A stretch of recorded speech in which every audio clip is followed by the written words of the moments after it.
Fala, povo doce.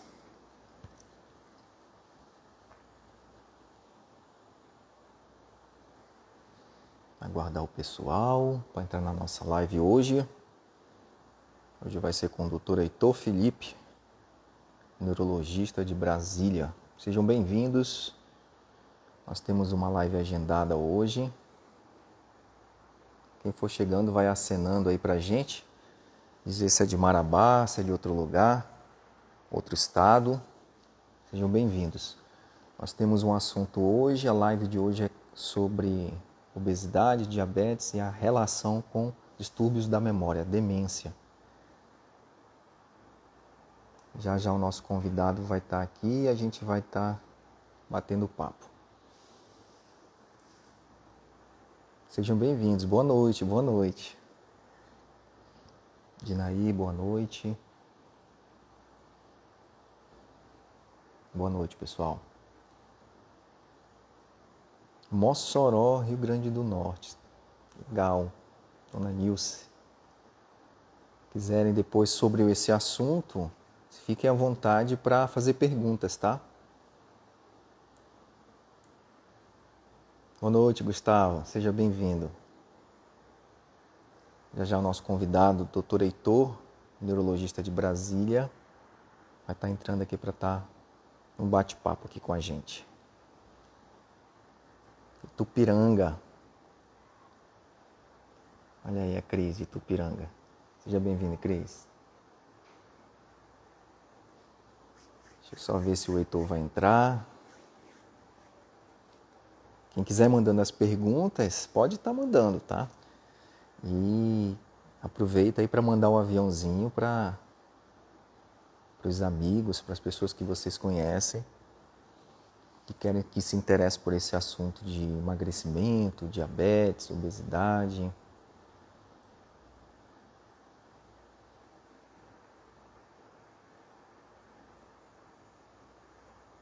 Olha o Kennedy. Eu não estava te reconhecendo aqui com esse KSVS, Kennedy. Seja bem-vindo, Kennedy. Mucuri, Bahia, Rosângela. Muito bom, muito bom. O pessoal tá atento aí. Deixa eu ver aqui se o Heitor tá entrando.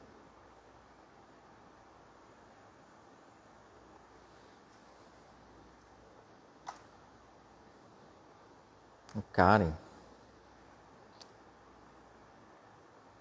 Olha aqui, temos também aqui o pessoal de Araguaína. Sejam bem-vindos. Hoje o assunto é emagrecimento, diabetes, obesidade, diabetes e a correlação com as demências. O nosso convidado é o Dr. Heitor Felipe, neurologista, especialista em distúrbio da memória. Está falando aqui, fazendo um bate-papo com a gente. Voltando aqui.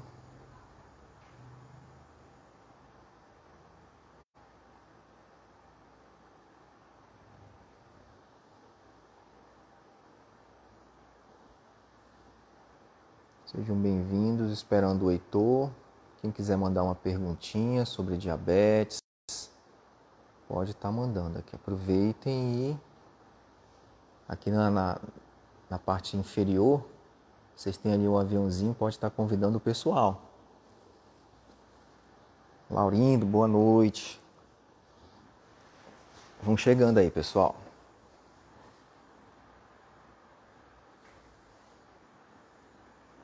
Pessoal de Curionópolis também. Nós estamos aí numa série de live. Quem viu a live passada com a nutricionista Aline, que nós falamos de comportamento nutricional e coach nutricional, ela deu altas dicas, né, de como você pode vencer. Boa noite, Ingrid. Como você pode vencer aquela fase de platô, onde as mulheres emagrecem, onde as pessoas emagrecem, mas não conseguem. Chega um momento ali que bate um desespero, né? Que a gente pensa em desistir. Tem uma live que foi gravada aí, está bem recente. Olha aí, estão perguntando se tem como reverter o diabetes tipo 2. Tem? Tem, e já tem muito tempo que esse assunto está em voga. As entidades médicas começaram a falar muito disso. né? Hoje a Associação Americana também fala disso, admite isso, que uma das metas não é só o controle glicêmico. Darlen, seja bem-vindo. E sim alcançar a reversão. E alguns não conhecem, que não sabem o que é a reversão, né? Reversão na verdade, você chegar a ter uma glicose normal, dentro do que é considerado normal, uma hemoglobina glicada abaixo de 5,7 e sem depender de medicamento. Existe também a situação onde você pode chegar a uma hemoglobina glicada dentro da normalidade, em torno de 5,7, 5,8, dependendo de um mínimo de medicamento possível. Isso já é uma vitória. E o fato é que se você precisa seguir algumas mudanças que são inerentes à saúde, numa visão bem holística, bem integrativa, que precisam ser ajustados para que você possa alcançar essa reversão. É algo totalmente palpável, principalmente para quem está iniciando o quadro de diabetes bem recente, ali próximo dos 5 anos de diagnóstico, que ainda tem uma reserva de produção de insulina ainda muito boa. Então, geralmente são os pacientes que têm pouco tempo de diagnóstico. Eles têm uma possibilidade bem maior de alcançar a reversão. Deixa eu ver se eu consigo enviar um convite aqui para o Heitor. Heitor... Vamos ver se ele vem. Contagem de carboidrato. É a mesma para a mulher de 100 quilos. A contagem, inglês, a gente usa muito contagem de carboidrato, principalmente para pessoas com diabetes tipo 1. Tá? Olha aí, o Heitor chegou.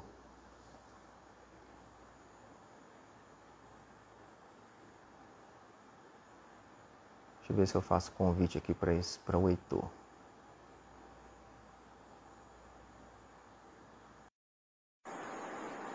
Vamos ver se ele aceita. Já já eu vou responder. Só estou tentando aqui conexão com meu amigo Heitor. E aí? Seja bem-vindo. Obrigado, cara. Muito bom te ver, meu irmão. Tranquilo? Tranquilidade. O pessoal está entrando aqui, já fazendo umas perguntinhas. Eu abri uma caixinha de perguntas para eles. Daqui a Fino. pouco a gente vai responder a todos, tá? A dona Tran- Nilce, tá? Ótimo. Só um Deixa eu só instantinho. fazer uma... Claro, claro, fica à vontade. O Heitor saiu, então daqui a pouquinho ele volta. Alguma coisa técnica lá. Então, respondendo sobre a questão da contagem, ela é muito mais importante para quem é usuário de insulina, insulinoterapia plena, e que precisa fazer a contagem de carboidratos para saber quantas unidades de insulina vai ter que aplicar antes de cada refeição.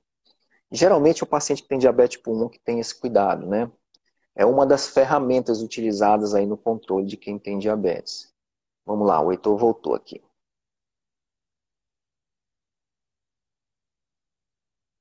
Helder, seja bem-vindo, meu amigo Helder.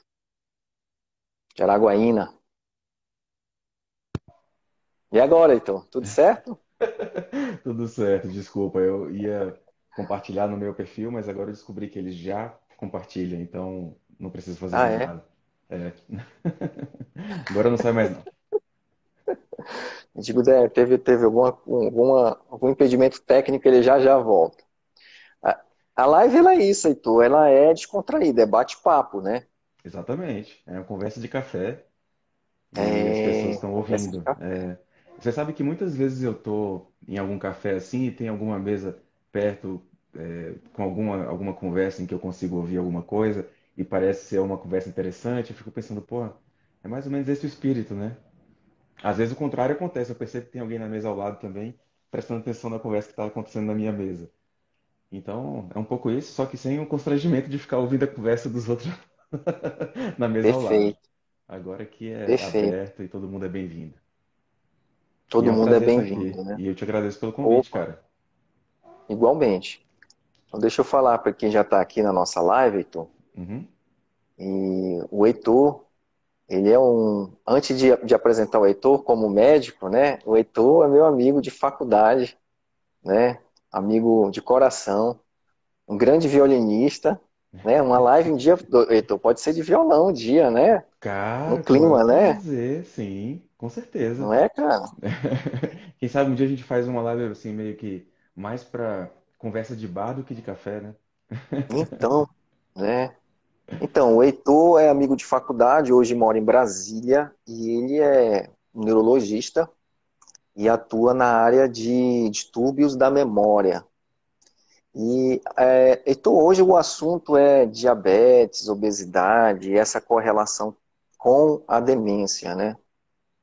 Mas antes de falar em demência, eu sei que existem vários quadros de demência que até para quem não é da área, como eu, às vezes, eu não compreendo essas nuances, essas diferenças, né, que existem. Então, eu acho que para o público que está chegando aqui, a gente precisaria fazer aquele conceito básico, básico e não básico, né? Porque, como eu falei, até para quem não vivencia isso, a gente não consegue diferenciar, né? Mas antes, fala um pouco da tua área de atuação, do que o neurologista especialista em distúrbio da memória faz. Sim, com certeza. Então, a neurologia clínica tem várias áreas de atuação, vários tipos de doenças e grupos de doenças, né? E existe essa área que a gente chama de neurologia cognitiva e do comportamento. O nome é interessante porque cognitiva tem a ver com essas funções cognitivas. A mais famosa das funções cognitivas é a memória, mas não é a única. Existem várias outras. Atenção, por exemplo, cálculo, linguagem e assim por diante. E existem doenças que afetam essas funções cognitivas de maneiras diferentes. E comportamento, que significa dizer que doenças que afetam o cérebro também podem afetar o comportamento.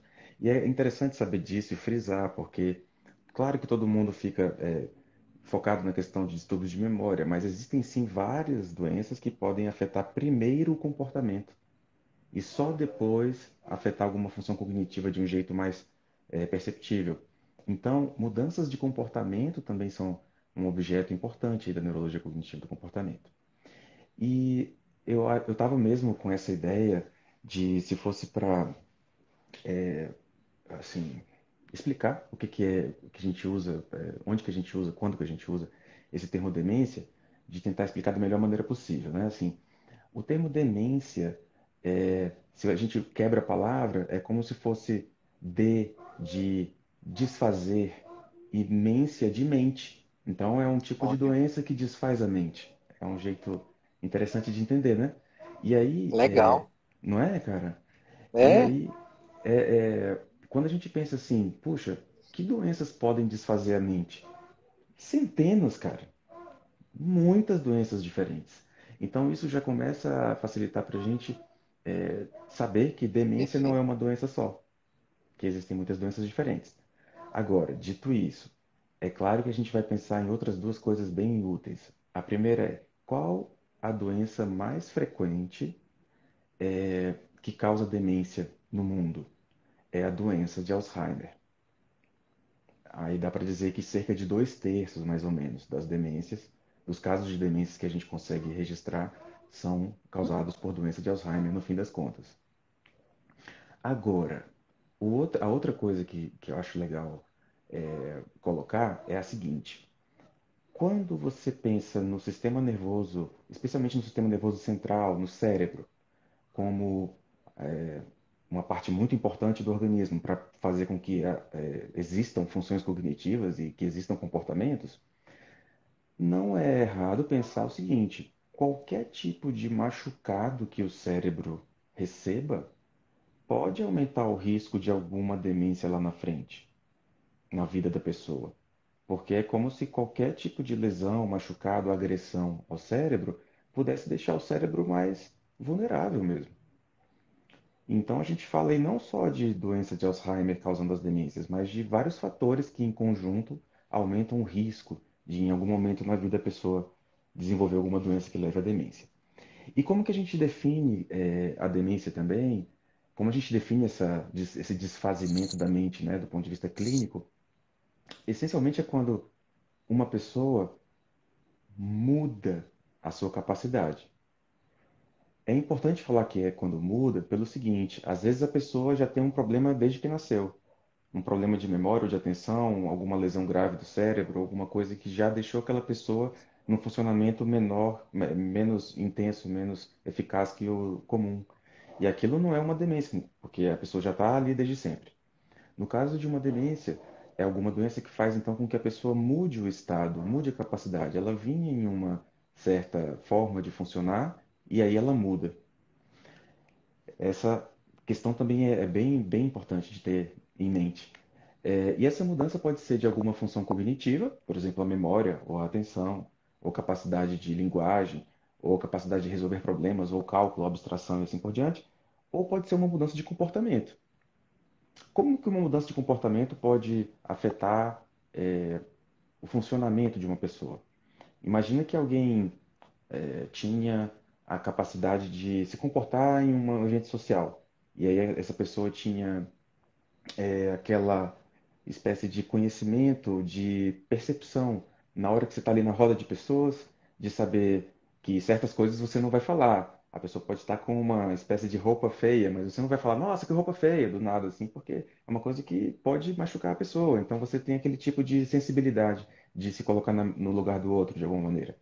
Isso, em boa parte, pode ser é, pode ser perdido ou afetado se houver algum tipo de lesão em certas áreas do cérebro, por exemplo. E às vezes isso pode aparecer como primeiro e único fenômeno que alguém percebe e já é uma demência começando. Esse foi um exemplo de uma coisa mais isolada de comportamento para a gente entender que tanto uma alteração cognitiva quanto de comportamento, se elas levarem a um prejuízo da função, aí a gente começa a falar de demência. Então, Entendo. a pessoa pode ter esses prejuízos, ou de cognição, ou de comportamento, eles podem acontecer em níveis diferentes. Às vezes, esse prejuízo não é suficiente para atrapalhar a função. E se ele não for o suficiente para atrapalhar a função, não se trata de uma demência. Mas quando ele começa a atrapalhar a função, a gente começa a suspeitar dessa possibilidade. Então dava para ficar escutando aqui você explicando tranquilamente. A Ah, live é que sua, bom! é nossa, claro, mas fica à vontade, tá? Legal. Tenho Bom, já que certeza, o você nosso. tem uma didática, cara, fantástica, sabe? Fantástica, parabéns. Eu já Oh, conhecia, né? Já te conhecia de muito tempo, já sabia dessa tua habilidade. que massa, cara. Legal, eu Eu fico estou feliz. trazendo para o universo das doenças modernas. A gente sabe que o Alzheimer, que você falou que é um percentual de 2/3, né, desses distúrbios, Uhum, e aqui algumas pessoas já fizeram perguntas relacionadas a isso aí. E a gente sempre conhece alguém, ou algum familiar, ou alguma pessoa que tem um familiar que tem um Alzheimer, porque está muito presente hoje.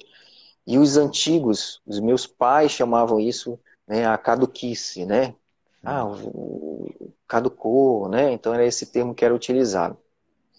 Então, assim, não, ele caducou porque a mãe dele também caducou e a avó dele também caducou. Ou seja, tinha uma penetrância, tinha algo genético aí envolvido. Uhum. Mas o fator genético, ele tem essa influência visceral mesmo nisso aí? É algo que deve ser levado em consideração?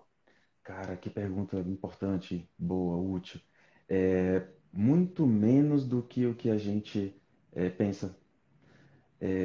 Porque a doença de Alzheimer, por exemplo, né, que é a causa mais frequente de demência, que é causada essencialmente pelo gene, e a pessoa recebeu lá o gene alterado que faz ela ter a doença, que é a versão que aparece inclusive naquele filme Para Sempre Alice. É um filme muito bem feito, né? Julianne Moore, atriz espetacular lá no filme. Ela até adoece com um pouco menos de 60 anos de idade. Ela adoece ali perto dos 50, que é uma das características do Alzheimer totalmente genético. Enfim, esse é um evento muito raro, muito raro, raro com força. O que a gente vê na esmagadora maioria das vezes é que o componente genético influencia um tiquinho só nesse risco global de a pessoa desenvolver a doença de Alzheimer. O que significa dizer, em outras palavras, o seguinte: se o seu pai ou sua mãe tem Alzheimer especialmente se for depois dos 60 anos de idade, é pouco provável que tenha sido Alzheimer completamente genético em princípio. E isso significa que o impacto daquele gene, se é que há algum, porque talvez nem haja, mas se é que existe algum gene ali, mesmo que ele tenha passado para você, o impacto dele é muito menor do que o que a gente pensa. Então você pode sim cuidar de várias outras coisas, e é aí que entra o grande tchan, por isso que eu acho que é tão importante essa nossa live de hoje, que é como cuidar, quais são as coisas que têm mais impacto para a gente cuidar para se contrapor, por exemplo, ao risco aumentado que aquele gene traz. Perfeito. A gente diria que seria também um fator epigenético modulando a expressão desse gene, né, Heitor? Poderia ser Provavelmente isso? sim, sim, em boa parte, em boa medida sim, né? Só Né? para também tentar colocar aqui para o pessoal que está acompanhando, né? A gente fala de epigenética, o conjunto de situações e fenômenos que acontecem e que influenciam no tanto que um gene vai pesar mais ou pesar menos em direção a algum rumo, né? E a gente está aprendendo, especialmente nos últimos anos, que isso existe, então, e que isso pode ser também passado de uma geração para outra. Perfeito. E isso é mind-blowing, assim, é É, uma coisa é. extraordinária. Então, por exemplo, se eu tenho o cuidado de fazer atividade física a minha vida inteira, eu estou ajudando o meu filho, cara, em relação ao risco de doença de Alzheimer, por exemplo. Isso é muito doido. É claro que se ele não fizer atividade física, ele vai jogar isso Sim, fora. Mas eu vou encher o saco quando eu tiver meu filho ou minha filha para fazer atividade física. Eu vou arrastar junto, que é para não jogar isso fora. É, perfeito. a epigenética, então, é essa influência, né? E tem uma outra questão que é fundamental também, que eu tenho certeza que você lida pra caramba, que é o aspecto comportamental e ambiental da casa, da família. Porque também o gene tem aquele peso, mas o comportamento que é aprendido e que às vezes não tem nada a ver com genética, ele pode ter um peso muito maior. E às vezes as duas coisas coincidem, né? Para um lado ou para o outro. E elas vão interagir de certa forma que vai dar uma certa resultante. Então isso é importante Perfeito. saber. Tem um autor sensacional chamado Bruce Lipton, né? Ele fala sobre a biologia da crença. E ele era um geneticista famoso e ele viveu bem a transição quando os geneticistas começaram a admitir esse fenômeno da epigenética. Olha E ele só. disse também que o meio que modula o comportamento, ele é capaz de sinalizar para suas células, dependendo da sua percepção do ambiente, porque o ambiente ele pode causar percepções diferentes em seres diferentes. No Verdade. Heitor, a percepção daquele ambiente da natureza é diferente do Wild, que está naquela natureza, mas tá entendendo de uma outra maneira, Isso é incrível, né? né? É. E aí, às vezes, os irmãos têm o mesmo ambiente, mas têm percepções diferentes Sim, e têm respostas diferentes. E ele exatamente. diz que a percepção do ambiente, do meio onde ele está inserido, modula a resposta também do que ele vai desenvolver em relação aos comandos celulares. E falando de epigenética também, né? Uhum. Então é sensacional. O pessoal que está chegando aí é um livro, acho que ele foi lançado em 2000, eu li em 2007, e sempre que eu posso eu estou sempre revendo esse livro, sabe, Heitor? Fantástico. Legal, cara. A biologia da crença? A Biologia da Crença, Bruce Lipton, Muito né? interessante. Heitor, quando a gente fala de modernidade, e a gente está vivendo uma época agora em que a gente está quebrando alguns dogmas da medicina no sentido bom, que a gente começa a entender aquilo que só era meio que colocado para a gente, né?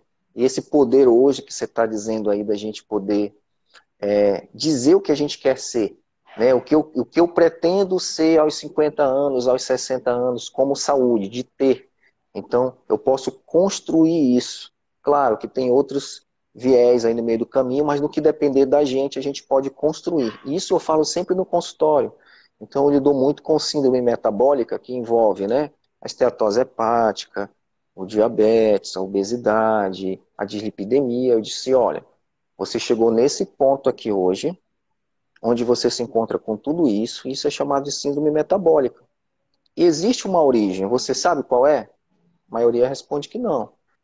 Aí é todo esse contexto social, emocional, da vida moderna, o sedentarismo que te trouxe até aqui. E ele foi gerando uma série de eventos no seu corpo como resposta de adaptação.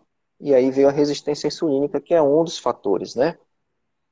E em relação a essas doenças, explica pra gente como você vê a relação dessas doenças com a tua área de atuação. Nossa, muito bom.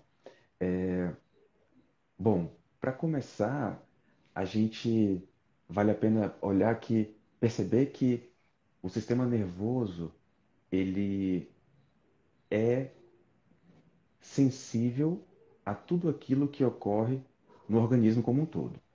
Então, apesar de o cérebro ser separado do sangue pela barreira hematoencefálica, então o sangue chega lá e não entrega oxigênio direto para o cérebro, ele entrega para o líquor, e o líquor que entrega para o neurônio e tal. Tem esse tipo de isolamento histológico parcial. Isso não significa nem de longe que o sistema nervoso central seja isolado do organismo em relação ao funcionamento. Então, praticamente qualquer distúrbio clínico pode ter uma repercussão sobre o sistema nervoso. E é por isso, por exemplo, que a neurologia clínica ela se separou da neurocirurgia, porque a neurologia clínica e a neurocirurgia já foram uma coisa só há séculos, né? Mas depois que perceberam que a clínica médica tem muito mais relação Importante. com a neurologia do que se achava antes, e que a neurocirurgia vai tratar de coisas que são operadas, são doenças diferentes, então começaram a separar isso e por isso que em neurologia clínica a gente tem que ter contato com a clínica médica, que é de fato o que a gente faz durante a residência e tal. Então, pensando na síndrome metabólica, o sistema nervoso tem vários pontos de contato com o metabolismo. O primeiro deles, que é o mais radical, é que imagina que o ambiente físico-químico que o sistema nervoso está tendo, ele influencia diretamente no funcionamento das células do sistema nervoso. Então pensa comigo se, por exemplo, é como se a gente pensasse, pega um peixe de água doce, pega esse peixe de água doce, ele está lá nadando num rio, com água doce, está lá feliz da vida. Você pega esse peixe, arranca, corre e antes dele morrer você consegue jogar dentro de um lugar de mar, jogar no mar, que é água salgada. Alça, A gente sabe que a quantidade de sal por unidade de água é muito maior no mar do que na água doce e tal, né? Então tem muito mais dureza ali na água salgada e aquele peixe não vai conseguir sobreviver, em princípio, na água salgada. Ele sofre com aquele ambiente físico-químico que é diferente demais. Algo perfeito. parecido pode acontecer com o cérebro. Então, quando uma pessoa, por exemplo, está com glicemias aumentadas, é claro que o cérebro tenta diminuir, ele até em uma certa medidinha ele consegue diminuir um pouco, proteger da glicemia do sangue. Ele separa um pouco o líquor do sangue e aí ele consegue controlar, mesmo se a do sangue estiver um pouquinho alta. Mas é só numa pequena faixa que ele consegue fazer isso. A partir de um certo momento que não é tão alto assim, o ambiente glicêmico também fica alterado dentro do líquor, e aí as células do sistema nervoso começam a sofrer de um jeito análogo ao que acontece com o peixe da água doce que foi levado para a água salgada. Porque o Vilde sabe explicar muito melhor que eu que as moléculas de açúcar elas têm uma função como se fosse um pouco de sal em relação a deixar a água mais assim, né? Sim, E sim, aí fica chupando a água do cérebro. E aí o cérebro começa já a funcionar de um jeito zureta. E se você mantiver aquela condição ali, isso começa a causar danos que já começam a ser mais de tecido, não só de função. Uma coisa é você deixar um cérebro num ambiente metabólico desfavorável ali, para ele vai ter um funcionamento mais lento, e a pessoa pode ter alguma tontura, uma sensação meio esquisita que ela não consegue dizer de bem. momento, né? Exato, numa subida ali por algum momento. Outra coisa é você manter esse tipo de ambiente desfavorável, ambiente hostil, que vai começando a causar lesões, tanto diretamente nas células, nos neurônios, quanto nos vasos sanguíneos que estão levando os nutrientes para entregar para o líquor. O que é um outro aspecto muito importante desse adoecimento. E dá para dizer que a síndrome metabólica, e aí especialmente assim, a questão da glicemia aumentada, a questão da obesidade, que também faz com que também fazem ambos com que o sono seja prejudicado. E o sono também é um fator fundamental, assim, é um pilar da existência. Então, isso tudo vai deixando o cérebro cada vez mais vulnerável, vai quebrando as defesas do sistema nervoso. E aí qualquer coisinha que vier consegue machucar mais. E se você faz isso durante algumas décadas, você machuca muito o cérebro. E ele já fica de cara muito mais propenso a sofrer alguma doença que leve a uma demência. Por exemplo, a doença de Alzheimer, que é a mais frequente, mas também tem uma outra que um tipo de demência que a gente chama de declínio cognitivo vascular. Há Vascular. pouco tempo era chamado de demência vascular, ainda tem bastante gente que usa esse nome, está mudando agora.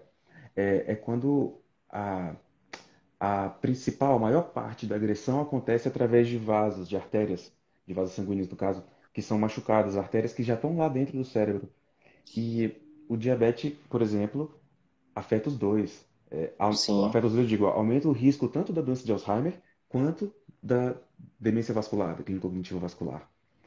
E inclusive, É muito parecido com, nessa parte vascular, com o que acontece também na retina, nos néfrons, né? Que é aquela lesão endotelial que gradativamente vai ter uma resposta, como você falou, local, né, anatômica ali, e a longo prazo isso vai debilitando o funcionamento do órgão-alvo ali, né? No caso da retina, a cegueira, no caso do cérebro ali, a questão da demência. E aí a gente vê aquelas, Heitor, você pode, né, a gente vê na imagem aquela de pessoas que têm diabetes de longa data, mais de 20 anos, já idoso, umas lesões pequenas chamadas microangiopatias, né? Que é uma exatamente. característica, né, dessa lesão, dessa demência. Você disse que tem um outro nome agora, que não é mais vascular. Como é que é? Mantiveram o vascular, mas mudaram de demência para declínio cognitivo vascular. Ah, Fizeram isso ok. essencialmente pelo seguinte: justamente porque agora nós da neurologia cognitiva do comportamento tentamos flagrar as demências cada vez mais cedo.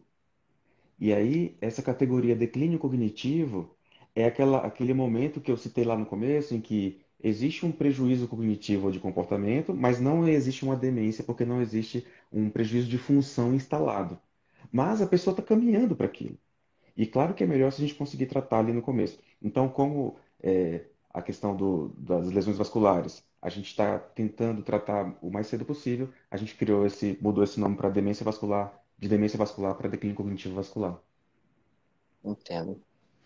E na prática clínica hoje, a neurologia clínica, né, da área que você atua, hoje você consegue fazer essa orientação dos teus pacientes? Ou como é que é? É porque assim eu vejo assim, Heitor, a grande parte dos meus pacientes eu faço até uma orientação nutricional. Eu não prescrevo dieta, eu não sou nutricionista. Uhum. Mas muito tempo atrás o próprio pai da medicina ele dizia o seguinte, que faça do alimento o seu remédio, né? Remédio. Então, está provado que ali não existia separação entre a medicina e a nutrição. O médico ele tinha essa, essa situação também de conhecer sobre os alimentos para prescrever os alimentos, vamos dizer assim, para Uhum. os pacientes, né? Depois isso foi separado, mas cabe ao profissional da área da saúde ter esse conhecimento da base, pelo menos para uma orientação. E como é que vocês, neurologistas, hoje vocês têm como é que a neurologia, de maneira geral, vê isso hoje? Aceita bem isso? Se tem alguma aceitação dessas dietas mais específicas? Por exemplo, eu sei que para crianças que têm distúrbio neurológico, a dieta cetogênica para distúrbio neurológico, não, convulsões você usa um pouco da dieta cetogênica, que já é um... Voltou? Opa, Voltou? voltou agora. A Ok, última coisa foi dieta voltou. cetogênica. Dieta cetogênica para diminuir essas crises. Isso já tem uma escola nesse sentido, aplicando low carb. Me explica, fala um pouco a respeito disso. Certo. Nossa, que pergunta legal. Como a neurologia clínica tem esse contato grande com o metabolismo, existe também, por exemplo, essa parte de neurogenética que a gente fala, de doenças que são determinadas geneticamente, outros tipos de doenças, e que causam vários tipos de problemas neurológicos, de sintomas, de fenômenos, por exemplo, as convulsões, as crises epilépticas, e que são alterações de enzimas específicas, que afetam, às vezes, o metabolismo de todas as células do corpo e assim por diante. Então, em algumas situações clínicas, alguém resolveu experimentar e conseguiu ver resultados interessantes sobre, por exemplo, a dieta cetogênica em alguns casos, em algumas síndromes específicas de epilepsia infantil. Ok, beleza. Como que. Bom, eu vou falar um pouco por mim, um pouco pela neurologia, né? Certo. Porque eu sou apenas um neurologista e com certeza outros neurologistas vão pensar talvez de um jeito um pouco diferente de mim, isso faz parte, né? Dito isso, uma coisa que eu acho bem interessante na neurologia clínica é que a gente, também por ter tido contato com a clínica médica, consegue abrir um pouco o leque e tentar abordar várias questões, vários fatores, vários pontos de vista que influenciem no risco de demência, no caso aqui. Vamos falar da parte de neurologia cognitiva do comportamento. Então, sim, a gente pensando que a dieta ela tem um impacto gigante na frequência e na intensidade, no risco e na intensidade de diversas doenças que acabam machucando o cérebro, a gente tende a se preocupar sim com isso. Então, a gente faz uma orientação, mas ela é mais geral também do que a de um nutricionista, é óbvio. Sim, claro. Então, a gente, por exemplo, é, numa investigação inicial de uma queixa de memória, frequentemente a gente vai pedir exames de sangue. Não são uma lista gigantesca, não. É uma coisa focada no que é mais frequente, que a gente sabe que tem uma influência clara sobre risco de demência. E isso costuma incluir, por exemplo, a dosagem das gorduras, dos lipídios e a hemoglobina glicada, por exemplo, para saber sobre glicemia e os lipídios. E se a gente encontra alguma coisa, alguma alteração, a gente já começa, em geral, a orientar a pessoa a, por exemplo, sei lá, diminuir a quantidade de carboidratos, diminuir a quantidade de gorduras mal escolhidas, aumentar a quantidade de gorduras bem escolhidas. E a gente tem uma ferramenta que é curiosa, que é interessante, e que eu acho bastante legal mesmo, que é a epidemiologia. Como assim? A gente tem acesso a estudos populacionais grandes que mediram os riscos de demência em populações, mas eles conseguiram acompanhar hábitos de dieta dessas populações durante décadas, às vezes. Então, imagina que você acompanha Grande. a vida de 100 mil pessoas durante 30 anos e você consegue ter uma ideia razoavelmente bem registrada do que elas comiam, de o que elas faziam de atividade física, como é que era o sono, como é que era o humor, se tinha depressão, por exemplo, não, enfim, como é que era a sociabilidade e outros fatores. E aí a gente começa a ver que tem alguns padrões de dieta que tudo indica que tem um impacto, sim, relevante no risco de demência. Aí as nossas duas queridinhas ali são a dieta mediterrânea e a dieta DASH, que é aquela que foi focada, pensada primeiro para diminuir a hipertensão arterial sistêmica, que é um outro fator também bastante relevante como risco de demências, né? Essas duas a gente viu com uma certa facilidade, com uma certa clareza, que elas diminuem o risco de demência. Agora, além disso, fora isso, né, em outra fronteira, sim, tem muita gente estudando diferentes tipos de dieta, sim, agora sim, finalmente respondendo sua pergunta, tem gente estudando dieta cetogênica, tem gente estudando dieta low carb, tem um monte de coisas assim acontecendo, mas os estudos ainda não trouxeram assim respostas muito fortes, muito válidas ainda em relação a um tipo específico de dieta ou outro. Entendo.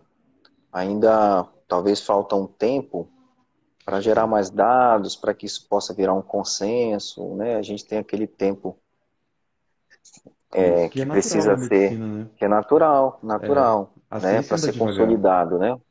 Olha Isso. só, por exemplo, em 2015 eu já falava de reversão, né, do diabetes, né? Aí só em 2019, depois de alguns estudos, e um estudo robusto, que foi o DIRECT, é que a Associação Americana de Diabetes meio que admitiu. E hoje ela já entende que a meta não é só ter o controle glicêmico. A meta é alcançar a reversão da doença, que é você chegar a um nível que é considerado normal, ao normal, sem ter que depender dos medicamentos. Mas se a gente falasse isso há 5 anos, 10 anos atrás, isso é um absurdo, Cara, que né? coisa interessante. É muito É, interessante. Se para pra pensar, eu já me peguei pensando nisso e eu estava doido para perguntar para hum, você, como que foi mais ou menos essa experiência de você. Peraí que meu violão quase caiu. tá, ok. Essa experiência de você refletir e definir essa questão da reversão, porque assim, olhando como não endocrinologista, como um cara aqui de fora, vamos dizer assim, desde a residência na parte de clínica médica, eu me lembro de ficar pensando assim, pô, por que a gente vai, por que a gente tem que se contentar com um controle glicêmico usando medicamento e, e é isso, e ponto final. Por quê? Ponto Por que que ele final, não né? empurra mais um pouco, né? Por que que não vai para deixar a pessoa, devolver a pessoa de volta, devolver a pessoa para a normalidade, né? Então, eu confesso que isso foi uma coisa que me apareceu em reflexões algumas vezes nos últimos anos. E aí, cara, deixa eu te contar uma muito interessante. Eu não sei se está aqui a pessoa, ela disse que ia tentar estar aqui na live, eu não sei se conseguiu. Eu vi uma paciente hoje que eu acompanho. Olha o Olha, Laureno, você vai. Laureno chegou aí. Laureno Olha Norato. só, grande Laureno. Bem-vindo, cara. Prestigiando aí, ó. Fino, chique. Tem essa paciente que eu vi hoje, cara, que é uma jovem senhora que eu acompanho por causa de uma epilepsia que se iniciou, Bração Lorena, se iniciou há pouco tempo. E aí, você vê como é que são as coisas. Avaliando a epilepsia, a situação da epilepsia, eu acabei descobrindo uma resistência à insulina lá. E aí eu pedi para ela, comecei a fazer algumas orientações iniciais, mas ela se mostrou uma pessoa incrivelmente motivada, disposta, raçuda e disciplinada, cara. Viu? Ela reverteu e ela nem chegou a iniciar medicamento, cara. Cara, ela Ela é a voltou, faca na caveira, que eu chamo. bicho. Ela é a faca na Nutrição e atividade caveira. física. Ela foi, pá, resolveu, entende? Faca na caveira, Notável, cara. né? E isso me ajudou no E controle das aí? crises E epilépticas. aí isso te despertou. Pois é, e aí eu fiquei pensando, cara, às vezes é curioso a gente olhar de fora e ficar se perguntando por que esse pessoal do endócrino ainda não quis ir atrás da reversão, sabe? Então, bom, como eu não sou endócrino, eu não sei. Então conta pra mim É. como que foi essa. Não, hoje a endócrino vê hoje como um fato consensual, hoje. Uhum, Mas eu te confesso que eu esperei, por exemplo, hoje a gente tem um curso de reversão online, que é o Diabetes Off, massa. e durante muito tempo, até por participar da SBEM, né, da Sociedade de Endocrinologia, então, por participar da SBEM Pará, e eu via que esse fato não era admitido, assim, não se falava muito. Mas em 2015, quando eu descobri o pré-diabetes, estava acima do peso, e aí eu me reportei a pessoas, a pacientes, como esse caso que você falou, eu comecei a fazer um recordatório. Peraí, porque na literatura diz que essa doença é irreversível e que uma vez que você tem remédio para a vida inteira. Mas eu já vi fulano, fulano, fulano, né? Vários pacientes ao longo do tempo que chegaram a normalizar a glicose. Como é que se dá o nome disso? Como é que se diz? Não tinha um conceito sobre isso, Uhum. né? Aí eu dizia, aí eu fui fazer uma busca sobre remissão, reversão, assim, tinha poucos estudos ali, já tinha um caso ou outro, mas que no universo da endocrinologia não se falava muito, sabe? Mas aí depois virou que o consenso. Então a gente chega nessa linha, Heitor, das dietas que você falou, vamos esperar um pouco mais para ver na área da neurologia. O que, Sim. que mais tarde vai ser consensual. Hoje, por exemplo, a SBD e a SBD é a Sociedade Brasileira de Diabetes, Certo. mas o ADA já colocou que a melhor estratégia hoje nutricional é a low carb, no consenso dela, né, nas diretrizes. E paz, a virada de Nossa, chave eu sou foi tão muito grande impressionado. que ela tá vendendo manuais low carb hoje, online. E se falasse em low Sério? carb há 2 anos antes, era proibida essa palavra. Dizia que não, que era a dieta mesmo para pacientes que têm diabetes era acima de 130 gramas de carboidrato, a normal. Que não era para fazer restrição, Só. que não tinha isso. Então a virada de chave foi É, muito grande. exato. Mas Ou você vê seja, que chegou, né? Demorou, mas chegou, né? chegou. E aí, se a gente pensa assim, Heitor, se o nosso cérebro está vivendo um ambiente hiperglicêmico, e se diabetes é o excesso de açúcar no sangue, e a gente perdeu essa capacidade de nos defender disso, né? Que é a resistência insulínica. E qual a origem disso?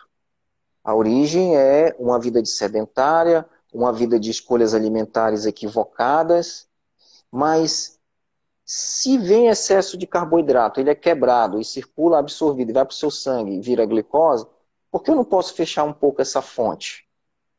E Uhum. também usar essa torneira um pouco mais fechada para não ampliar essa glicose no sangue e, consequentemente, também não vai circular no cérebro, né? Perfeito. Faz sentido? Então, essa conduta faz todo sentido. Caramba, que Mas, interessante. mas a humanidade, ela tem feito assim, é porque é muito cômodo, Heitor. A gente, principalmente que a gente gosta de comer, a gente cresceu com essa cultura dos carboidratos simples. Os nossos pais foram apresentados ao Mucilon. Menino tá magro, dá Neston para ele. Pega o todinho, faz o mingau de cremogema. E aí uma cultura que cresceu com isso, achando que fazer dieta é comer biscoito creme crack, né? E de repente você tirar isso, é difícil mudar esse comportamento. Sim, e aí eu vou aproveitar esse gancho, porque eu vi que Me alguém fez um fala. comentário aqui, mais cedo, eu não consegui fazer o rolar até chegar, mas alguém falou assim, É, quando a gente vê um exemplo desses, imagine que sejam os exemplos que você e eu citamos, a gente fica inspirado ou então se sente muito mal, se sente que não vale nada, tal, porque a gente não consegue fazer isso. Aí eu acho legal falar do seguinte, mudanças de comportamento é um desafio para qualquer ser humano vivo. Não sei se o vídeo concorda comigo. Fácil não é. Então, essa pessoa que eu citei é porque não precisou, mas não deu tempo de falar, vamos dizer assim. Mas provavelmente ela fez também esforço. Provavelmente ela foi melhorando com o tempo. Então, aí uma coisa que eu acho é muito importante isso, viu? Eu acho que tanto na sua prática quanto na minha, porque a gente trabalha mais em consultório, né? E a gente trabalha com muitas situações em que as mudanças de comportamento têm um impacto muito grande se a pessoa conseguir fazer. Então, a gente tenta ajudar a pessoa, guiar, às vezes, a pessoa nessa mudança de comportamento. Então, olha só, mudanças de comportamento que são sólidas, que são incorporadas, elas são feitas um pouquinho, um pouco todo dia e sempre em frente, cada dia um pouco melhor. Sempre falo isso para os meus pacientes, disse a Luciana, eu assino embaixo, exatamente. E outra coisa que eu acho que é legal, não sei se vocês concordam, a capacidade, a disposição para recomeçar, recomeçar, recomeçar. Porque você não vai seguir sempre melhor, vai ter recaídazinha, vai ter recaídazinha. Recomeça, recomeça, recomeça. Tem que recomeçar e ir buscando melhorar o tempo inteiro. Faz sentido para você? Como é que você vê isso aí? Total. Não, vejo dessa maneira. Na Uhum. obesidade, no tratamento das pessoas com diabetes. Eu acho que o grande diferencial é quando a gente entende e trabalha essa questão comportamental. Eu sempre costumo dizer aos meus pacientes que nós não somos juízes, então eu não vou julgar se ele teve um momento de fraqueza. A gente entende que mudar comportamento é algo difícil, mas é possível. E aí eu sempre digo que não é questão de força de vontade. Que a minha força Não de é simples vontade, assim. Heitor, é chegar no final de semana, pegar uma pipocona, ficar em frente à televisão, assistir uma série de Netflix. Mas aí eu vislumbro um algo que eu quero mais na frente. Um algo que vai me dar prazer, mais do que aquele momento, por exemplo. Então Uhum. eu mudo a minha, ali, acho que o mindset ali na questão, para entender assim, bem, eu, eu vou dar nesse chocolate aqui, ou muito chocolate, ou pizza, e amanhã eu vou ficar com dor de cabeça, ou mal-estar, vai piorar um pouco a minha glicose, ou eu vou continuar assim bem, e continuar nas minhas roupas, bem, com bem-estar, sem enxaqueca, que eu tenho enxaqueca. Aí eu pontuo tudo isso. Aí eu digo, e aí, qual é o prazer? O prazer de não ter enxaqueca amanhã, ou o prazer de comer isso aqui hoje? Aí, enxaqueca para mim é o fim do mundo. Porque Entendi. são 3 dias que eu entro naquela crise com áurea e tudo, e que me tira do. Aí eu digo, não, não. Deixa eu ir para minha alimentação saudável. E eu faço isso hoje com tranquilidade, porque eu sei o quanto que é bom estar aqui conversando contigo sem ter dor de cabeça hoje, por exemplo. Perfeito. Né? E lá no começo não era com a mesma tranquilidade que você tem hoje, não é isso? Ah, não. Não era. Eu parei de beber, né? Porque eu tenho enxaqueca com álcool. E eu gostava, meu amigo. Não é pouco, não. É, eu lembro. E assim, e me apetece. Não é uma coisa assim que eu Você não vejo fica assim, sabe? indiferente, não, né? Não, não é. Uhum. Então, assim, dependendo do dia, vem aquele choppzinho gelado, eu tô na mesa com os amigos, eu peço uma água com gás, por exemplo. Mas cada dia que vai passando, isso vai ficando tranquilo, né? Tranquilo. A gente tem que fazer as nossas escolhas, né? E eu fiz a minha escolha de parar de beber aos 36 anos, né? Não é que eu não entre em contato, é muito raro. Porque eu sempre penso, poxa, será que eu vou ter dor de cabeça amanhã? Vale a pena? Não. Deixa eu ir para minha água com gás. Mas no início é muito difícil, não é simples, mas é fazer algo diferente, né? Aos pouquinhos, você vai mudando, Sim, né? é um trabalho de longo prazo, né? De longo prazo. Aí, Heitor, já aproveitando esse gatilho aí que você deu, essa pergunta, aí deixa eu causar uma polêmica na medicina tradicional. Não saindo Manda. dela totalmente, Vamos lá. mas assim, cara, quando eu falo de doença crônica, quando nós conversamos sobre, né, distúrbios da memória, diabetes, obesidade, hipertensão, me responde com sinceridade. Tu acha que essa consulta atual, que diz assim, ô, Dona Maria, você veio hoje comigo, agora você vai voltar daqui a 4 meses, aí ela vem, te traz os exames, conversa um pouquinho, fica ali na consulta do clínico, como somos nós, demora um pouquinho mais. Volte daqui agora a 6 meses, a senhora está bem. Você acha que esse modelo hoje ele é assertivo ou ele já não, ele poderia ter um outro modelo, tipo sessões, com uma linha de evolução de processo educacional? E aí? Cara, eu acredito que o primeiro modelo que você citou, ele, para as doenças crônicas, especialmente as que precisam de mudanças comportamentais e que tem vários fatores envolvidos, o que costuma ser o caso, imagino que na endócrino, mas na neurologia clínica é bastante assim. Olha, o primeiro modelo ele fica bastante limitado, ele acaba, em muitos casos, sendo pobre. Ele não é suficiente para trazer uma taxa de melhora, uma taxa de sucesso do tratamento que seja enorme. E realmente, quando a gente fala em mudança de comportamento, imagina o seguinte, cara. Ó, por exemplo, às vezes, com alguma frequência, chega alguém com uma queixa de memória lá. Aí, depois de uma avaliação clínica inicial, eu encontro, por exemplo, a pessoa está deprimida, está com ansiedade, está com distúrbio do sono, está com um segundo distúrbio do sono, que pode ter dois ou até mais, isso é outra conversa, está com pré-diabetes, está obesa e está usando medicamentos meio mais ou menos. Medicamentos que influenciam, que Entendo. atrapalham a memória e a atenção e que dão uma sonolência. Cara, eu tô com 7 problemas.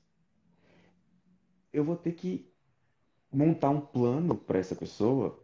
E aí essa pessoa está sedentária, o oitavo problema, quase que eu me esqueço. Está sedentária, pronto.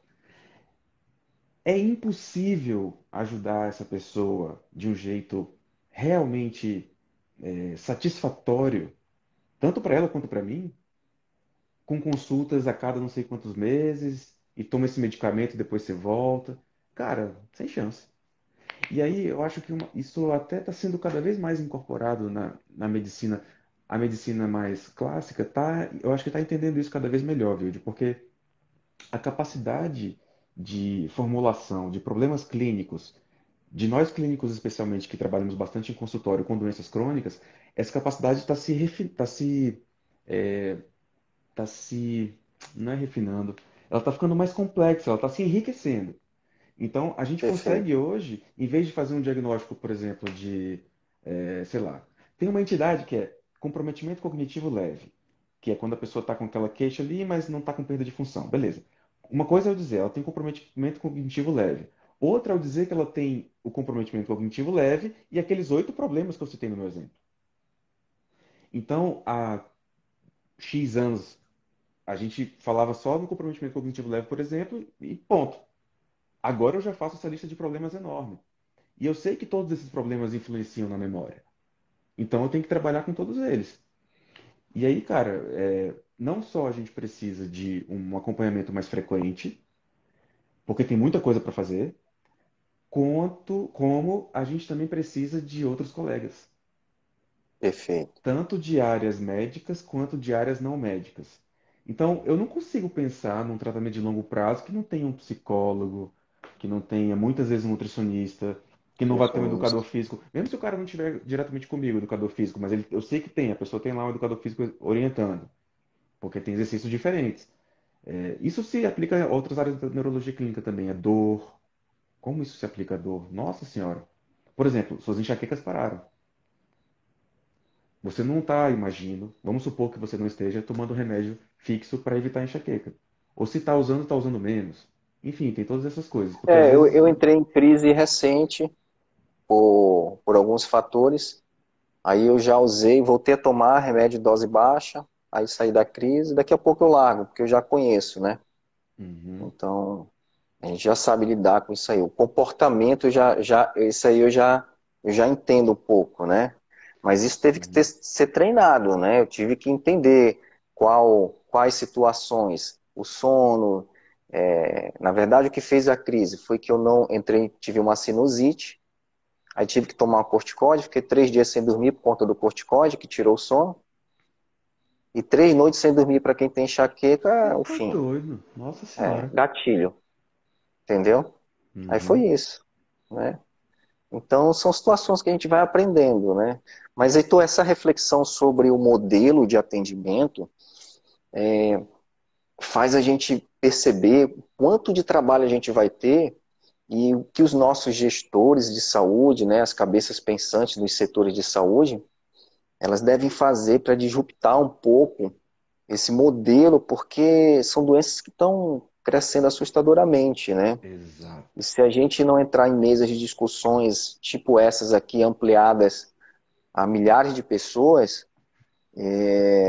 esse modelo, por exemplo, de atendimento de doença crônica do SUS, de hipertensão, olha o Kleber Reis, tá aí, ó, Klebão, Clebão, bem-vindo, cara.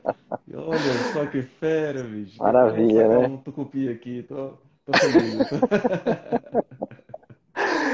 Então, Heitor, assim, a gente, cara, começa a refletir o tamanho, o tamanho Desse problema. dessa, pandemia, né, cara? Uma pandemia, Sim, cara. né? E tanto dos distúrbios metabólicos quanto das demências. Cara, Pois as é. projeções para as demências nas próximas décadas são assustadoras, avassaladoras. E olha que coisa muito doida. A gente não tem profissionais médicos suficientes para cuidar das demências, da quantidade que a gente já tem e que vai passar a ter ainda nos próximos anos. Inclusive, isso é uma coisa que me movimentou um pouco. Eu vou aproveitar aqui o espaço para te falar que eu Sim, estou me programando para dar uma aula no dia 20. Você que, o médico aí que quer ter uma ideia disso aí, no dia 20 agora de junho, não, Júlio? 20 de julho. Tem que confirmar a data. Daqui a Ah, alguns dias, não, dia 30, pronto, dia 30 de junho. Daqui a 10 dias, eu pretendo dar uma aula, eu aí. vou dar uma aula às 20 horas, falando sobre essa coisa da abordagem da queixa de memória, para um médico não especialista. Então, eu vou falar disso aqui no meu Cara, perfeito. perfil também, exatamente. Você está É. convidado também para assistir, que vai ser, eu acho que vai E ser muito olha, Heitor, legal. a mesma coisa acontece também no universo do diabetes, entendeu? Imagina que as demências, o diabetes cresce numa proporção tão assustadora que não vai ter médico suficiente para isso, para lidar, né? Hoje, tem profissionais para lidar com demência em casa, no home care, tanto de doença que vai ter, eles estão capacitados, o técnico de enfermagem hoje, o enfermeiro para lidar, né? Uhum. Então, eu acho que também abre um leque aí de opções para quem trabalha como você, que é especialista nessa área, para estar levando, se alertando para multiplicar essa informação que é tão importante, né? Desse cuidado, né? De Sim, você tem maneira razão. geral, Sim, e a gente né? tem condição, eu acho, se a gente se organizar, a gente, o Brasil, né? O Brasil tem condição se organizar direitinho para ir atrás desse prejuízo, correr atrás desse prejuízo. Sim, Porque, assim, sim, existem certos modelos que já estão sendo aperfeiçoados há algum tempo, especialmente em países que têm a, a, a estrutura de saúde pública mais bem colocada e mais azeitada. Então, por exemplo, eu tive a oportunidade de ver um pouquinho de um pedacinho do sistema de saúde francês em relação ao acompanhamento de demências.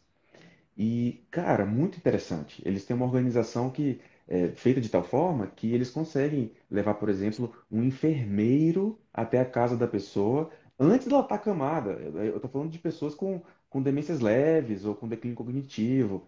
Cara, imagina um enfermeiro indo até a sua casa treinado em neurologia treinado, cognitiva. É um enfermeiro de memória, vamos dizer assim.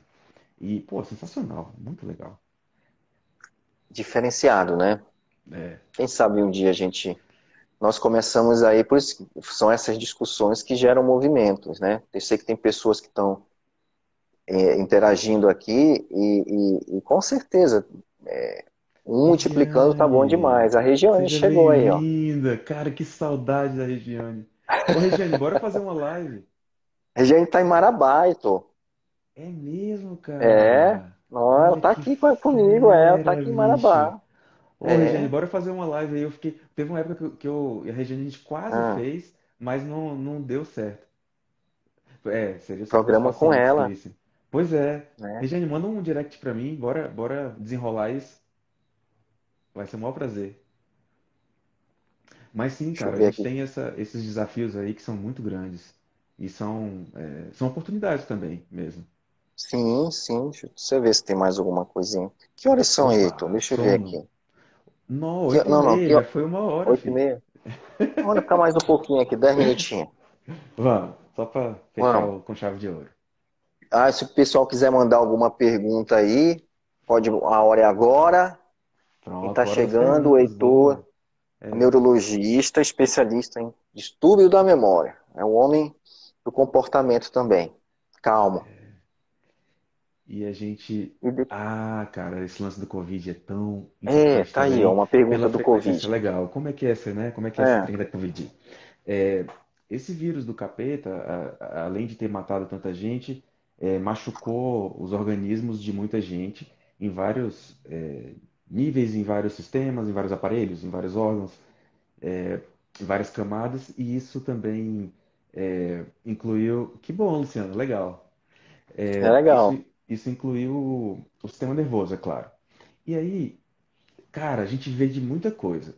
Tem pessoas que adoecem de Covid, mesmo sem ter ficado grave, e tem um monte de lesõezinhas, viu? Teve uma moça que eu acompanhei, que, cara, ela teve um Covid leve, e aí ela ficou com um pouco de dificuldade de atenção e foi rapidamente, logo depois a gente fez a imagem, precoce. Cara, tinham dezenas de lesões pequenas no cérebro dela, é, Jovem, 40 e poucos, jovem, né? Para neurologia é uma criança, 40 e poucos. sim, sim, sim. E, cara, ela teve uma alteração que foi mais direcionada para a atenção. A gente até fez o tratamento mais focado nisso e tal, ela ficou muito bem. É, agora, tem pessoas que têm outros, como se fossem outros aglomerados de sintomas, como se fossem em outras funções, como se o Covid tivesse atrapalhado, por exemplo. Uma pessoa, depois do Covid, ficou, sem energia, como se fosse quase um sintoma depressivo, mas a pessoa não estava triste, ela estava só sem energia. E aí, é claro que a gente tem que procurar outras coisas que podem ter. É, Sempre. E muitas vezes a gente encontra. Muitas vezes a gente acaba, olhando com carinho e com cuidado, e a gente acaba descobrindo que no fim das contas ela ficou um pouco deprimida sim, por exemplo. Porque, sei lá, alguém da família dela morreu, né? A pessoa, quantas pessoas, quantas histórias dessas, né? A pessoa ficou internada, um familiar ficou internado, o familiar morreu, a pessoa voltou de uma internação grave, quase morreu, e quando volta, sabe que o familiar morreu, esse tipo de coisa, né? Infelizmente a gente está vendo bastante. E tem pessoas, por exemplo, que desenvolvem distúrbios do sono depois do Covid. Tem pessoas que têm aquela situação que é tipo uma espécie de síndrome pós-viral com fadiga. tipo uma fadiga, né? Fadiga crônica, que eles. Ninguém Isso, sabe muito o que, que é esse conceito, assim, se ela vem, de onde vem. Sabe que é crônico, que se arrasta de um pós-Covid ou de e que uma a gente doença oculta conhecia, antes do Covid, né? exato, e que a gente via às vezes já descrevia com outros tipos de infecções virais, né?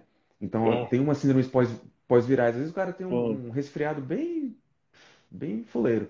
E aí só que depois baixa uma fadiga que nunca mais sai, enfim. Ou, enfim, que dura muito tempo, demora muito tempo para sair.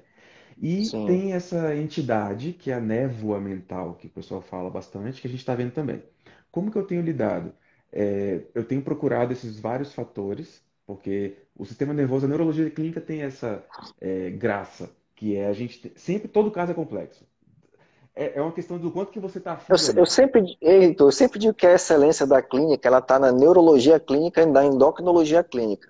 Porque são os fofoqueiros que comandam o corpo. Se o fofoqueiro é rápido, é neurológico. Se ele é mais lento, é endocrinológico. Entendeu? Ah, Mas muito ele vai bom. levar a mensagem. O dia que a fofoca acabar, o mundo acaba. Cara, São os excelente, gostei muito mensageiros. dessa. Olha que massa. Que os outros clínicos não nos ouçam aqui, né?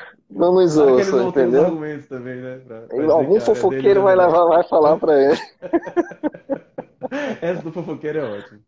né?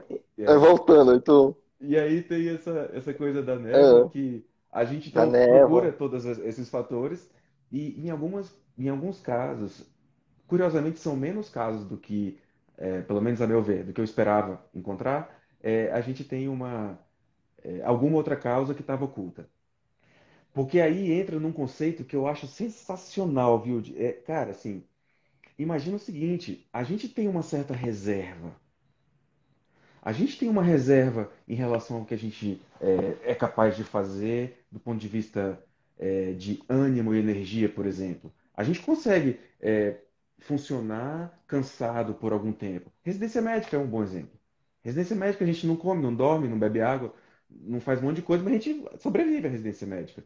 Sim. Chega até o outro lado, chega até o fim. Então, muitas vezes a pessoa estava funcionando com um pouco com a reserva. O Covid vem e aí explicita o que ela estava tendo, o que estava faltando.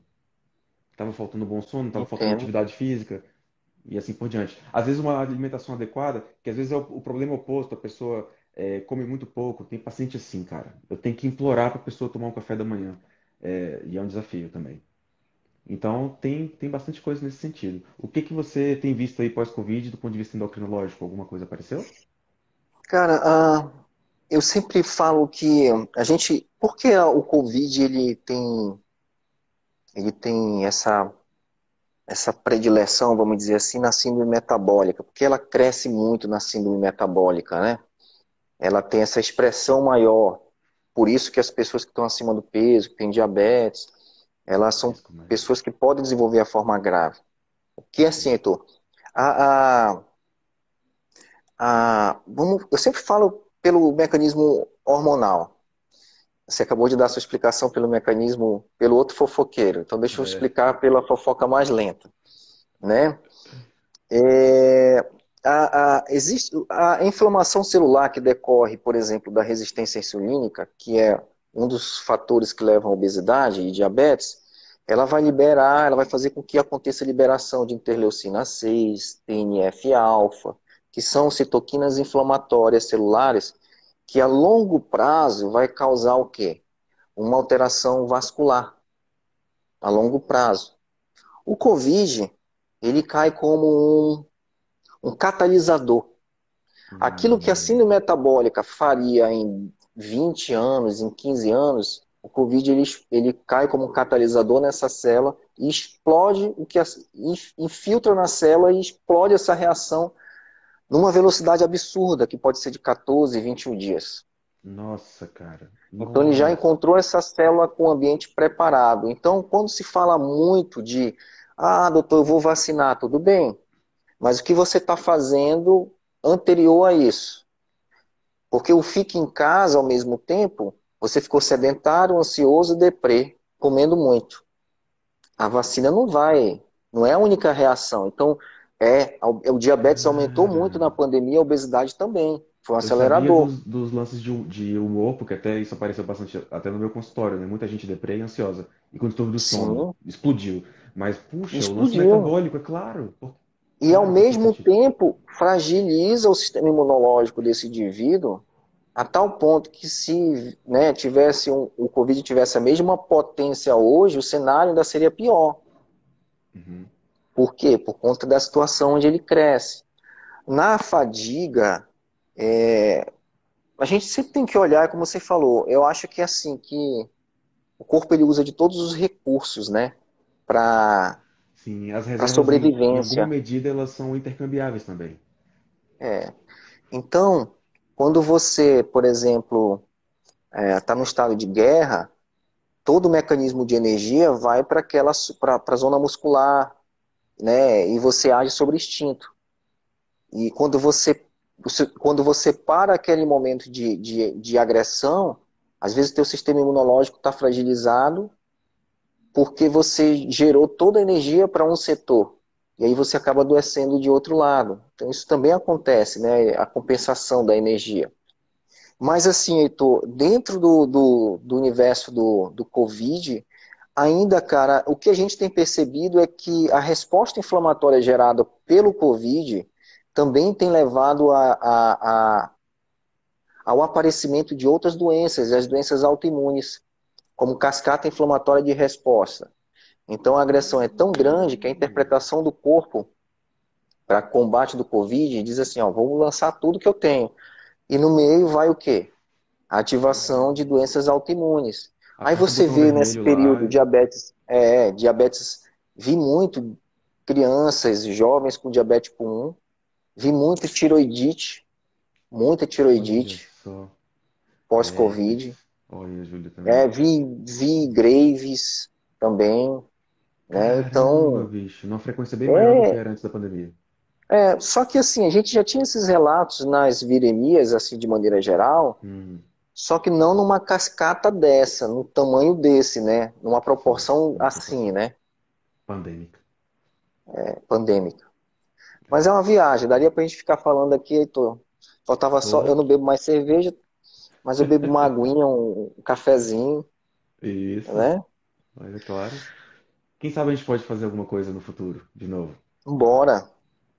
E eu passando por Brasília, com certeza a gente vai sair para jantar, Com certeza, cara. né? Com certeza. Avisa pra mim aí. Muito Opa. legal. Deixa eu falar Vamos um pouquinho marcar. só de novo, então, que para quem for da área da saúde aí, que for médico especialmente que vê paciente com queixa de memória, que daqui a 10 dias, no dia 30 de junho, às 8 da noite, eu vou falar um pouquinho sobre como sair do sufoco diante de pacientes com queixa de memória, que é um negócio que vai ser cada vez mais Show. frequente. Vai ser no teu Instagram? Em princípio, sim. É, É? sim, talvez Diz aí o teu Instagram. Ah, só o pessoal é, clicar aqui depois. sim, Né? heitor.neurologista. Eu vou ainda aprender para ver se eu consigo, ao mesmo tempo, transmitir Instagram e YouTube. Eu não sei se dá para fazer as duas coisas ao mesmo tempo ou não. Tem uma engenhoca maior lá, Heitor. Tem, né? É. Tá. Vamos olhar isso depois. E agradecer aí para todo mundo. Legal, Luciano. Valeu. A Luciana aí não vai perder, É, né? tamo Ficou do junto. início ao fim aqui, É, a né? Luciana é massa. Obrigado. Valeu demais, pessoal. Vildão, valeu demais pelo convite, Meu cara. amigo Heitor, eu te agradeço. Agradeço todos que passaram aqui, alguns que ficaram até o final, Luciana. Vi aí que ficou, não conheço. Mas agradecer a presença de todos, tá? Tá escutando, Heitor? Sim, tô ouvindo. Teve uma hora que Tá? ficou diminuído, mas voltou. É uma ligação que teve aqui. Aham. Então, dizer que, Heitor, vamos marcar um jantar em Brasília, qualquer dia, Vamos sim. tá bom? Eu vou E escrever aí aqui. tu vai marcar a tua live ainda com a Regiane. Ela Sim, foi promessa aqui. Escreve aí, escreve exato. aí.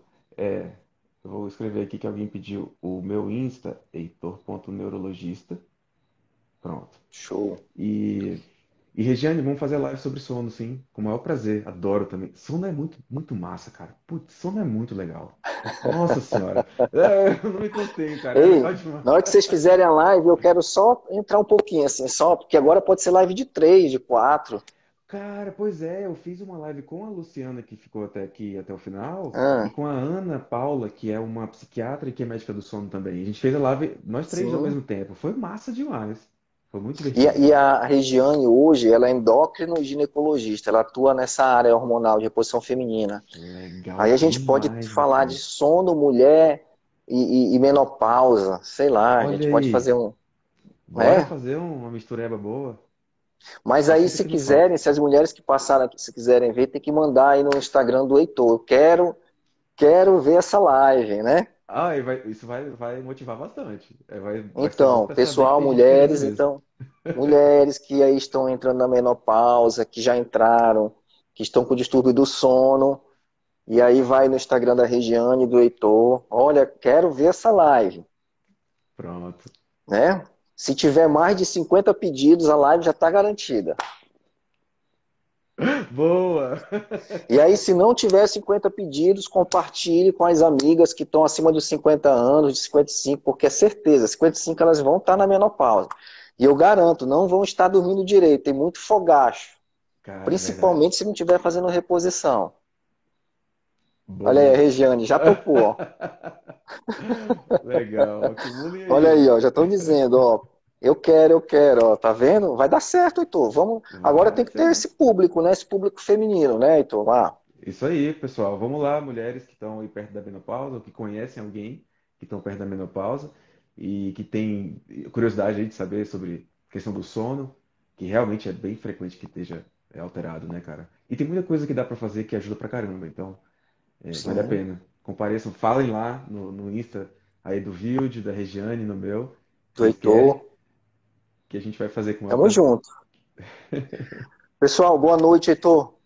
Obrigado, meu Valeu, irmão. Tamo cara. junto, Isso aí, boa tá? Eu noite, vou tudo de deixar bom, viu? gravado. Se tu quiseres, depois eu te envio. Eu vou ver Ah, como é que o pessoal sim. aqui faz para mandar para ti. Tem uma E aí a historinha, gente dá um jeito.